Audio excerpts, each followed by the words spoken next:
From a booming economy to improved trade talks to China to getting our vets better care, there's been a lot of positive developments for President Trump in America. And despite the stalemate shutdown and Democrats' attempts to block Trump at every turn, he's continuing to deliver on many of his campaign promises. The fact is, Hillary Clinton lost because she ran a bad campaign. She was smug about her chances of winning. The Russians didn't tell her to set up a private server. The Russians didn't tell her to call half of America racist. And the Russians certainly didn't tell her to avoid the Rust Belt. The bottom line is Hillary Clinton lost. The Democrats are grasping at straws, and they can't accept the fact that Donald Trump is going to be the 45th president of the United States. Hillary Clinton just cannot get over the 2016 election. She's seeing Russians literally everywhere, including in her own party. A transcript basically showed that there was no quid pro quo. There was no discussion of military aid. And when he said, I have a favor for you, that had nothing to do with military aid, and it was not about Biden. It was the Ukrainians that brought up Biden. You want to stick him again? And let me tell you something else about Trump. He's provided more aid to the Ukrainians than Barack Obama,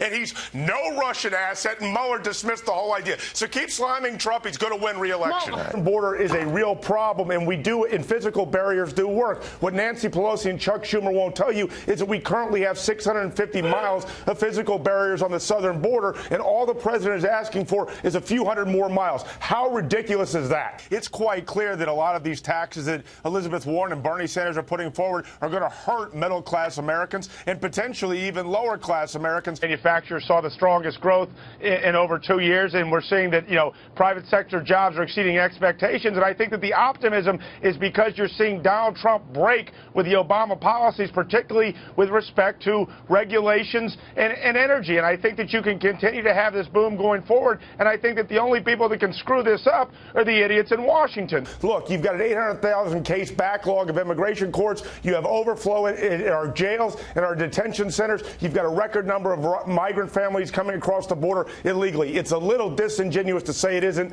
that it's manufactured. National emergency is a power that Congress gave to the President of the United States via legislation. If Congress wants to change that power, then they should do it, okay? Or they should veto his national emergency. But the bottom line is they're not going to do that because they don't want to look weak on border security. This idea that a slippery slope, somehow Trump has opened the door, is a complete and utter fallacy. This power has been in place since 1976. When we talk about illegal immigration, it hurts middle-class Americans and lower-class Americans, regardless of ethnicity. Basically, what this is a friendly reminder of is that the Democrats have zero interest in getting illegal immigration under control. They want to thwart Trump at every turn, and they want to import a new set of voters, and they don't seem to understand that illegal immigration crushes the working class of this country. The biggest mistake that the Democrats did is going in on Medicare for all, because essentially it's a dog with fleas. But what you cannot argue with is the success and the results. And the fact is, we have the best economy in decades. Consumer confidence is through the roof, and we've had over 2 million jobs,